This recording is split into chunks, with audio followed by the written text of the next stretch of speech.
Hi, my name is Jason Cox. We're here with the Oral History Project for the City of Keizer Points of Interest Committee.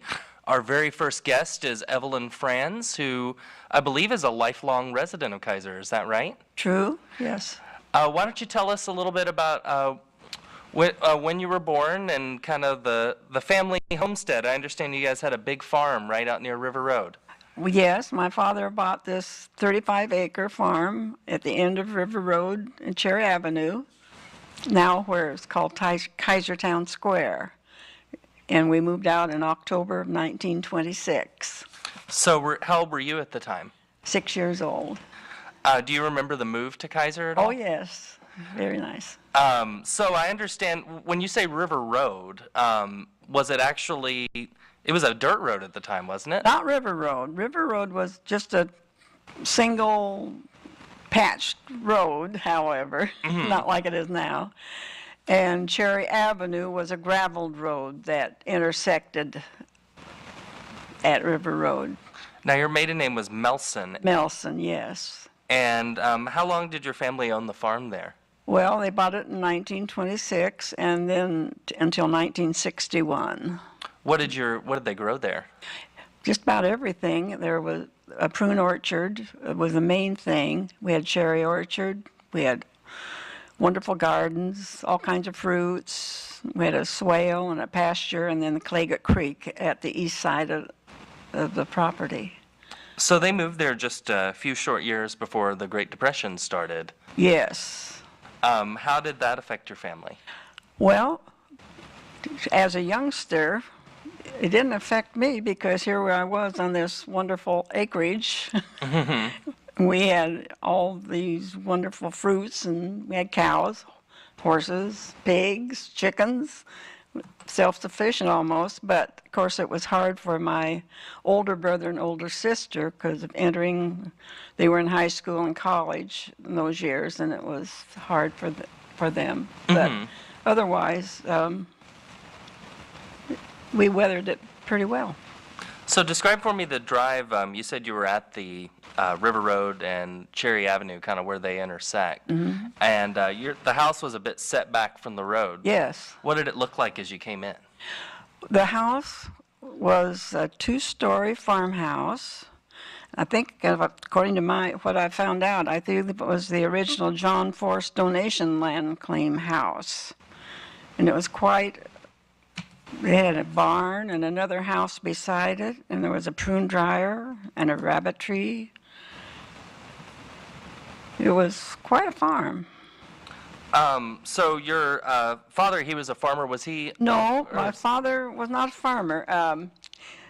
I look back now, I would call him a gentleman farmer. My father owned the Atlas bookstore in Salem at the time.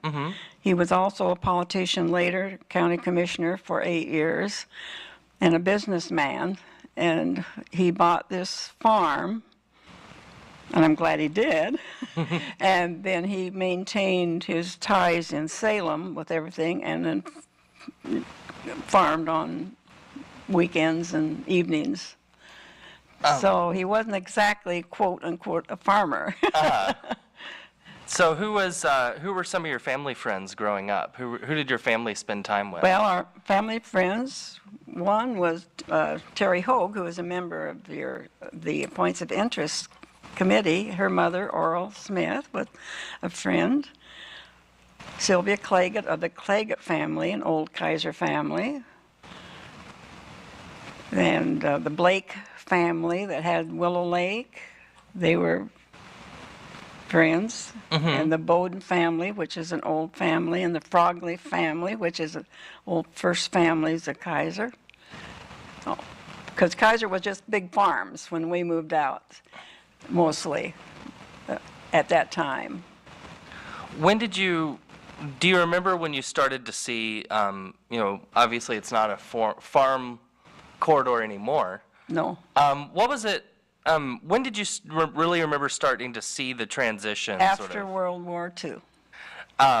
So What were some of the businesses that started popping up that you Well, the remember? first one, well, of course, the very first business, if you want to call it that, was Ward Russell's little gas station. He sold bread and candy and things by the old school. But just before the war, there at the intersection of Cherry Avenue and River Road, there was a Union gas station, and behind it was Smith and Ward grocery and hardware store at the intersection. That must have been the late 30s. Yes, just before Pearl Harbor, 41. What do you remember from, who were your schoolmates at Keizer School that you remembered? Well, Sylvia Claggett, Eileen Holden Johnson, Zilla Frogley, Schooley, and there was Lorraine's son. Her father had the peach orchard where Fred Myers is now. And Phil Blake, a lot of the old First Family children who were my age. So you attended Keizer School then, correct? All 8 years. Who was your favorite teacher there? Well, let's see, favorite. I can't really say. I had 4 teachers. Mm-hmm. Can you tell us about some of them? Yes, my friends, Eileen Holden Johnson, her mother was a first grade teacher. My 3rd and 4th grade teacher was Cora Clark Beardsley. And then in the 5th and 6th grade was Eva Kelso. And in the 7th and 8th was Janet Kirk. So when World War II, or when Pearl Harbor happened, you would have been, how old would you have been? Well, let's see, I was married in 1940, and that was in 41. I was 20. Did your husband end up going? He went to Officers Candidate School. He volunteered. How do you remember the atmosphere? What do you remember about Keizer during the war? Let's see. Well, I had my first child in 43. Well, things changed. It was hard to tell. Well, you didn't have things. You couldn't get a refrigerator or a washer. Rationing went into effect, and sugar and butter and all those things. You had little coupons. I still have those little books at home that showed how to do. Things started changing, and it just changed so gradually. You didn't notice it because everything was changing. It seemed like. So there was, do you remember when did you go to school with any Japanese children from the area? Yes, we had quite a few Japanese children in our grades. I have pictures of them in the classroom pictures. The Pakutas, the Watanabes, and 2 girls. Yes, we had several. They came from Lake LaBiche. Uh-huh. Do you remember how that community was affected in the months after Pearl Harbor? Lake LaBiche? Mm-hmm. The Japanese community there in Well, of particular. course, they were interned, as you know. Mm-hmm. And I'm sure, well, I was so busy raising a family then, I didn't really pay too much attention to that, Sure. to tell you the truth. But they were affected, of course. Some never did get over it, of course. What businesses did your family like to go to a lot when you were a kid, a child, and as a young adult? What businesses did you frequent? Of course, it was during the Depression, and then, like our family, Mother canned everything and did her own baking and cooking. So I think about the only time we went to businesses was buy fresh meat, probably, because I can't remember having any canned goods hardly those years. How did your family? So you were a young mother when the war was happening. Yes. How did you manage to? Was it living off the land more or less? No. I say, it's hard to explain. I hadn't thought through too much. Well, coming from the Depression, you just got what you needed, not what you wanted. So when the rationing came on and everything, it just was kind of an extension of not having things. So everybody was in the same boat. So we just all kind of weathered it, kind of went along with it the way it was. One of the committee members told me you used to roller skate to school. Yes. River Road was a combination of patches and cement, I guess, and tar, where they'd patch. Lorraine's son would come from her house. I say they lived near where Fred Meyer's, her roller skates, and then I'd be waiting at the end of the lane on mine, and then we'd roller skate down to Keizer School. No cars, believe it or not, because all the teachers were already there by 8 o'clock. And then others would come from Willark Park, which is now Willark Park. They'd come from there on their roller skates, and sometimes we'd just roller skate around a while. But the tar, when it was cold, was so smooth and nice. Roller skating wasn't really much fun, but it was roller skating. And of course, our skates weren't like they have now. Did the road ice over more in the winter then? I'd see, I always walked to school, and it seemed like it was always raining more or less. I can't ever remember having any problems with, was the ice? So let's talk about Keizer right after World War II. People are coming home and new businesses, and you said your family sold the farm in '61? No, we sold the farm in '61. My father started subdividing it before that. He sold the first part off to Berg's grocery store, where Keizer Town Square is now. And that was one of the first in the early 1950s. What did you think at the time of sort of selling the farm off kind of? Well, I was busy with my family, and that was my father's business or whatever it was, and so I didn't really get involved too much or really think too much about it, tell you the truth. Do you ever, when you're in that neighborhood, think this, do you ever see spots like this used to be where we would play, or something Oh, like yes. Can you give me any examples? Well, I go through quite a bit, and of course the end of the property bordered Claggett Creek, and it was on a kind of a knoll, a lot of oak trees, and afternoons I would walk from the house or ride my horse down to there and play in those woods and along the creek, because it was hot days. It was really nice down there. And when I go by there a lot, I think, I wonder what that looks like now. Houses.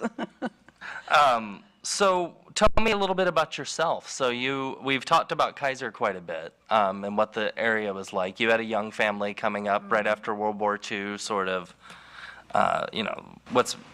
going into the baby boom era. What were those years like for you and your husband? Well, we were busy, of course, and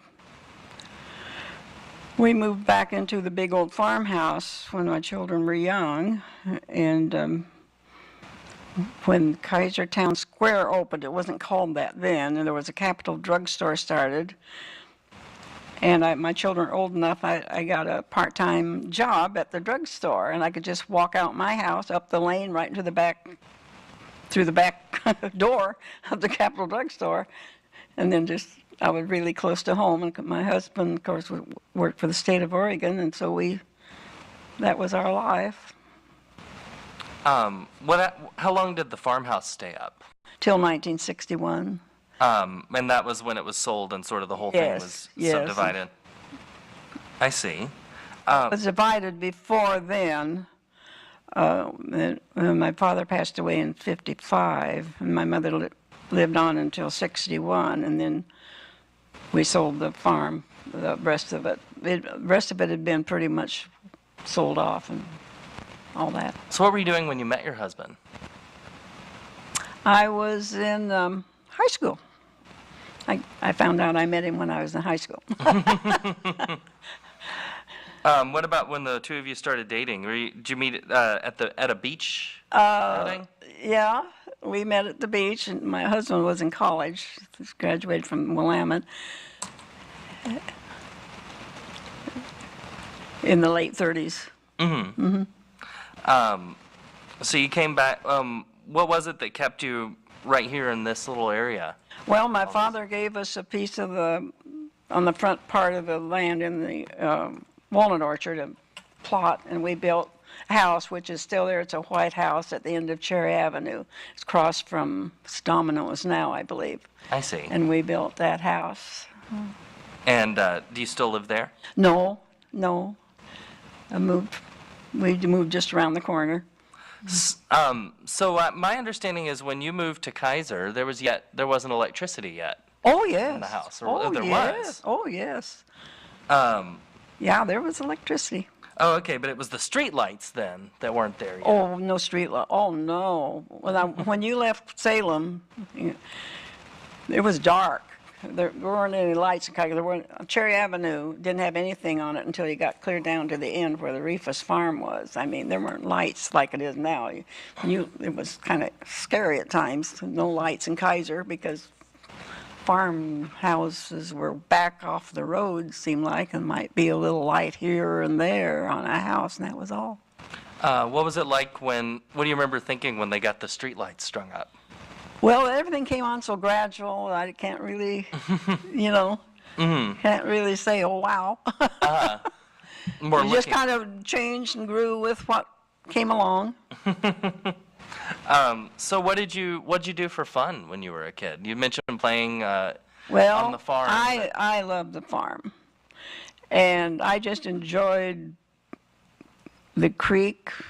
My father got me a beautiful mare, Morgan black horse when I was 12, and that was my life. I could get on her and explore Keizer every afternoon, which I did. And there was a lot of exploring to be done then, and you could get around. I mean, you could go into the woods and things like that there and down by the river and watch the paddle boats, the paddle ships, not ships, paddle stern wheelers go by and things like that. It was fun. That's what I did. I had a good childhood. Tell me about the trips into town you would take with your dad. Well, my dad owned a restaurant in town called it Peter Pan. And sometimes on Fridays I'd go in with him because he had a room in the Oregon Hotel. And I'd stay all night and work in the restaurant. I'd fold napkins because I wasn't that old. Then go to Mickey Mouse Club at the Elsinore Theater on Saturday afternoons. And then come home with him the next day. So do you remember when River Road was widened to 4 lanes? Well, in a way I do, but really can't say that I do. At what point, what did you think when the idea of incorporating this, the idea of a city of Keizer, of course, had been around for a long time. Well, I'm not very political, and it was fine with me.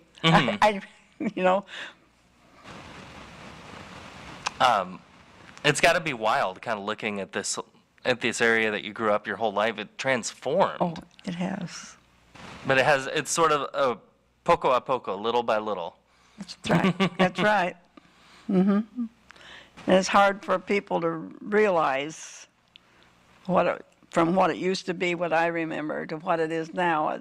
It's hard for you to even realize. A lot of this wasn't here, Sure. Do you remember, what was a moment that you remember sort of seeing, thinking, wow, how much things have changed? Was there a oh wow moment or just? No, because I've lived here, most of my life, and it just kind of, you grow with it. And if things change, it just changed, and that was part of it. So did you end up going to high school? Where'd you go to high school? Salem High School. Salem High School. What was and that would have been sort of coming into, whenabouts would that have been? The When high did you school? graduate high school? When did I graduate? 1938, and we went to 2 years where Myron Franks was. That's where the old Salem High School was. And then the 1 year in the new Salem High School. Of course, it changed to North Salem High School in 1954 when the South Salem High School was built. What did you and your friends do for fun in high school? Well, I rode the school. We had a school bus that took us in, and we had to come home every afternoon, of course, so it couldn't take part in any after-school things.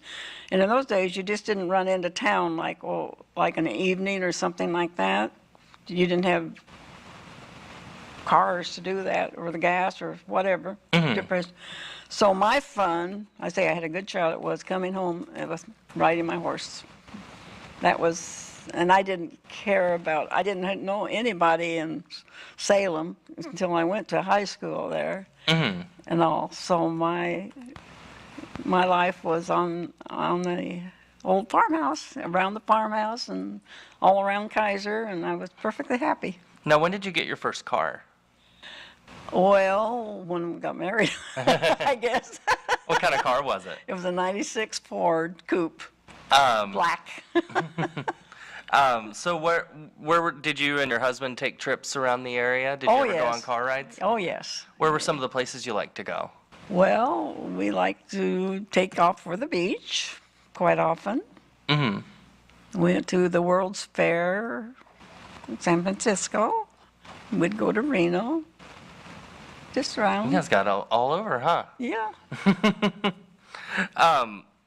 What did you think of, you mentioned you weren't political, but just from a philosophical standpoint, what did you think of this agrarian sort of rural transition to urban? Did you think that was Well, good I for the didn't community? tell you the truth. You know, it didn't really dawn on me that that was happening.